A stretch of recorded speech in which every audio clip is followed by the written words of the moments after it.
Is that our friends again? Looks like it. Dogfight.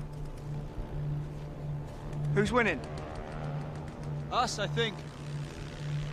2-on-1. They got him.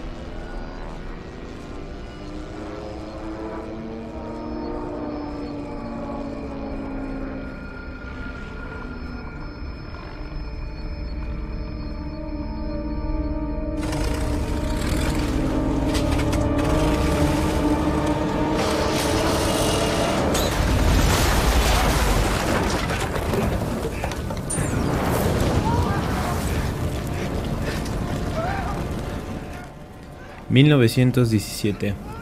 la evolución del cine de gran formato.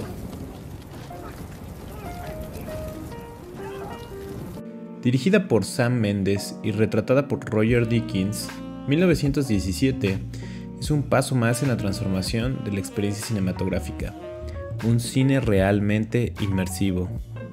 Con el paso de los años, el cine ha sufrido grandes y gigantescas transformaciones, desde el simple hecho de rodar una cámara con un rollo de filme, grabando cosas cotidianas, hasta crear grandes piezas con aportes en distintas áreas como el guión, el arte, las actuaciones, el sonido, los efectos especiales y, por supuesto, dentro de ellas, su fotografía. La fotografía es la encargada de llevar las imágenes ante los ojos del espectador. Esas cámaras rodando metrajes de filme se encargaban de retratar desde la realidad del cine documental hasta la más compleja de las ficciones.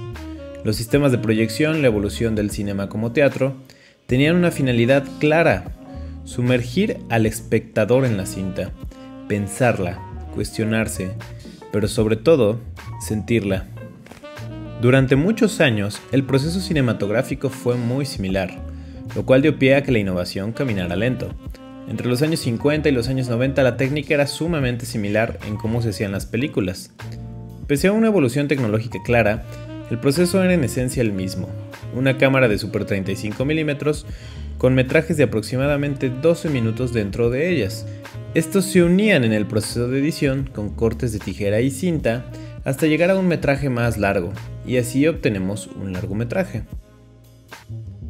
Con esto, el gran desarrollo viene en otras áreas, como la actuación, la dirección, el arte, el diseño de producción, sonido y efectos especiales, pero sobre todo en guión. Las historias que se tejieron en estos años son sumamente memorables. Gran cantidad de personajes que pasaron del papel a las luces, de las luces a la cinta y de la cinta a la pantalla, ahora son entrañables en la cultura popular, ya sea porque algunos son afines a nosotros o nosotros somos afines a ellos. Hay personajes en los que encontramos inspiración, conflicto, lucha, entre otros. Y esta es en parte la razón por la cual nos gustan las historias en el cine, aunque naturalmente a las personas les gustan las historias, los detalles y más cuando se expresan a través de un lenguaje que nos es familiar, como el diálogo, algo que Tarantino sabe muy bien en estos días, por solo citar un ejemplo. Regresando al aporte cinematográfico dentro de 1917, la mayoría de los directores de fotografía, sobre todo en las grandes ligas, tratan de hacer imágenes sumamente curadas, bellas. Azúcar para los ojos, diría un buen amigo mío. Y no los culpo. Con estos presupuestos yo también trataría de hacerme notar. Pero, por otra parte, hay un grupo muy pequeño de cinematógrafos interesados en algo más importante dentro del cine, y esto es la narrativa. Y no hablo de solo crear una secuencia visual. Hablo de una narrativa que nos cuente mensajes con imágenes, que sea capaz de crear emociones en un nivel más profundo. Poder crear algo de esa magnitud es un paso muy grande como creador, ya que debes renunciar a crear lo seguro, lo bello, lo perfecto, y entonces cambiarlo por lo correcto, por aquello que realmente necesita el guión y la cinta. De momento, en la época actual solo puedo pensar en 3 personas rápidamente. Personas como Matthew Libatic, Rodrigo Prieto y, por supuesto, Roger Deakins. Ellos tienen una gran forma de abordar su cinematografía en algo que yo llamaría desinterés perfecto. Y bien, no pretendo que estés aquí todo el día, me puedes abandonar cuando gustes, pero necesito más palabras para dar la idea completa. Si aún tienes paciencia en este mundo acelerado, te invito a que te quedes. Una de las grandes innovaciones, o quizá la más relevante dentro de la fotografía para cine, dentro del periodo mencionado, es la película IMAX.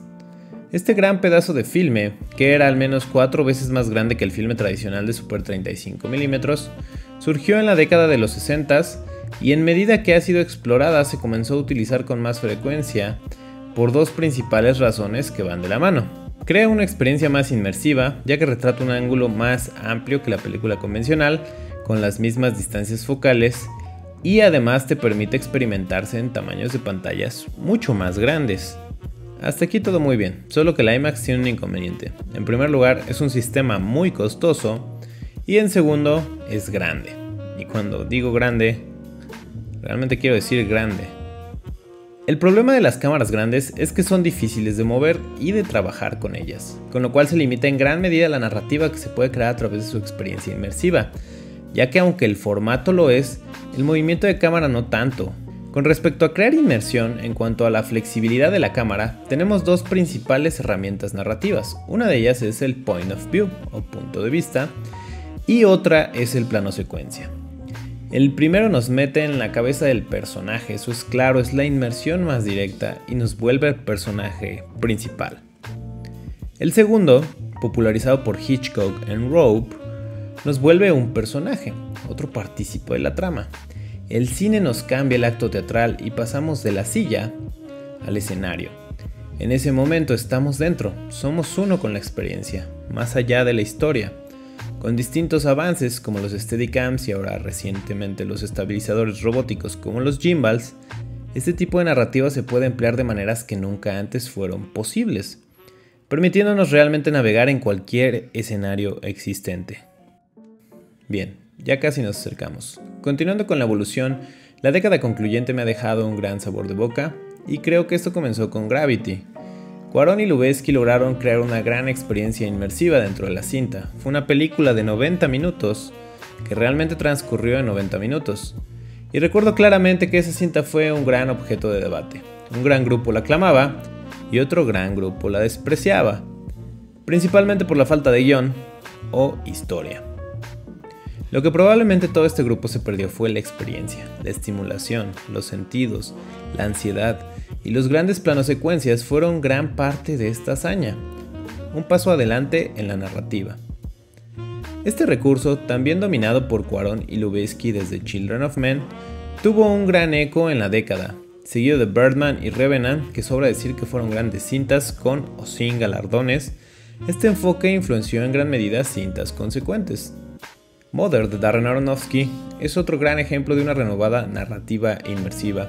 Es otra película que solo puedes amarla u odiarla, y puedo decir con certeza que jamás me sentí tan perturbado frente a una pantalla hasta ver esta cinta. Los recursos cinematográficos de Matthew Libatic fueron completamente inmersivos, capturando hasta el más mínimo gesto de Lawrence con su Arri Alexa de Super 16 mm. El debate de esta cinta también fue el guión. Y es que al parecer si no creciste con una educación estrictamente católica, no podías entender la cinta y alguien tenía que explicarte de qué se trataba todo. Incluso nadie estaba seguro hasta que el mismo Darren lo hizo, pero nuevamente, a mi opinión, y ten en cuenta que llevas rato aquí escuchando mi opinión, la mayoría de la gente se perdió la experiencia, y eso era sentirse perturbado. Yo estaba realmente emocionado de que una cinta me haya hecho sentir así. Es muy fácil hacerte llorar, causarte miedo o indignación, son estímulos más sencillos y reaccionamos de maneras muy predecibles, pero sentirte perturbado no es algo sencillo.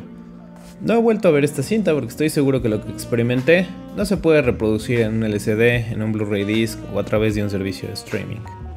Dunkirk, del aclamado Christopher Nolan, utiliza este mismo enfoque, la inmersión, con un recurso completamente opuesto a Libatic. Hoytema decide satisfacer las demandas de Nolan al utilizar filme IMAX, el formato más grande existente, y con eso tras un proceso digital crean el largometraje de mayor resolución de la historia. A diferencia de Libatic, que tenía un gran control de foco, o de la flexibilidad del movimiento que consiguió Lubezki en sus cintas, Nolan y Hoytema tenían que crearlo con las limitaciones del sistema IMAX. Este solo puede rodar por 2 minutos por el tamaño del negativo, por lo cual las tomas largas no son una opción. Además de que sería imposible operar la cámara, por lo cual los recursos son una perfecta iluminación y composición de acuerdo a cómo leemos la pantalla de este tamaño. Por otra parte, esto se logró también gracias al audio, con una mezcla Dolby Atmos. Y puedo decir sin dudarlo que es el mejor diseño sonoro que he escuchado en mi vida. Las armas eran reales. El sonido, el viento, la brisa. Esta película fue también muy cuestionada. Con menos hate, claro, y a mi parecer es porque se trató de Nolan. Pero desde mi perspectiva era una película difícil. Pero fue una gran experiencia. Y ese es el punto en muchas ocasiones. No todo debe tener una complejidad grande o una justificación en cuanto a la historia. A veces la narrativa debe ser esa.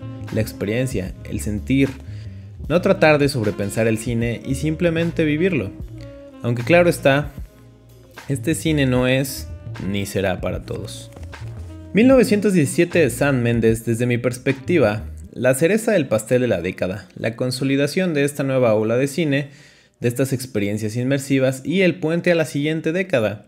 1917 fue filmada en el único año que pudo ser creada. En la manera en la que Mendes decidió que esta cinta debía ser creada, la historia es muy corta. Es un relato de su abuelo, Alfred Mendes, acerca de cómo cruzó territorio alemán en medio de la guerra para entregar un mensaje donde debía detener un ataque. Si la miras desde ahí y eres fan de las historias, esto es todo lo que debes de saber.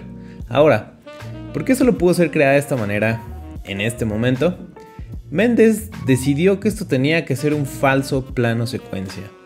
Es decir, una película que diera la impresión de grabarse continuamente, sin cortes en ella, como recientemente lo hizo Birdman. ¿Qué diferencia tienen estos dos planos secuencias? Bueno, el primero está justificado con el hecho de que es una película que habla del ego, y no hay un mayor referente del ego en fotografía que lograr lo que hicieron, con el 10% del presupuesto con las cintas de las que se burlaron. No tiene otro propósito ese plano secuencia. Ojo, no digo que es malo, de hecho es una delicia, pero en 1917 es distinto el plano secuencia.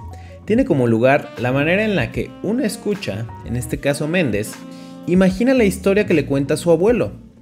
El tiempo se acelera constantemente y los días duran minutos. El tiempo no es real como en Gravity, justo porque es como son los relatos. El tiempo es difícil de establecer en las memorias, más en las ajenas.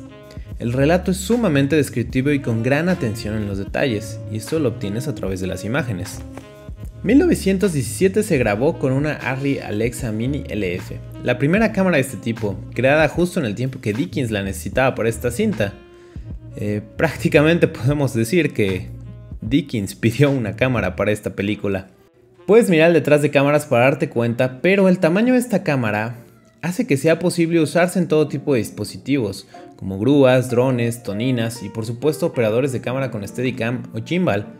La movilidad de esta cámara hace perfecto sentido con los recursos cinematográficos para crear una experiencia inmersiva. El formato es de momento el más grande disponible de manera digital en una cámara tan pequeña. La Arri Alexa LF, apenas lanzada un año atrás, es una cámara que tiene prácticamente el mismo tamaño de una Arri Alexa 65, que es la cámara que utilizó Cuarón para grabar Roma. En conclusión, sí, al fin, 1917 me llevó a una experiencia que nunca había sentido, y esa es la guerra. Afortunadamente nunca he vivido una, y puedo decir con seguridad que las lecturas que he hecho sobre ellas, las series y otras cintas documentales disponibles, a pesar de que te ayudan a comprender cómo es una guerra, qué y por qué, no logran retratarla de la manera que lo logra esta cinta. Es simplemente perfecta. Todo el tiempo estás alerta, en un territorio desconocido, el temor experimentado en un ser ajeno, pero a la vez tan cercano. Una experiencia muy similar a cuando vi por primera vez fotografías de guerra, hechas a mitad del siglo pasado, con legendarias cámaras Nikon o Leica. Si no entendías la relevancia de esta cinta, espero la hayas visto en el cine, ya que hay obras que no se pueden experimentar en pantallas LED. Eso hace fácil juzgar obras. En tu móvil podrías cuestionarte por qué Kursky vendió esta foto en $6 millones, pero no conocerás esta foto hasta que realmente la veas así. Y además conozcas la historia de la fotografía y su evolución como medio. Pero bueno, ese es un tema del que tal vez hable después. Hasta pronto.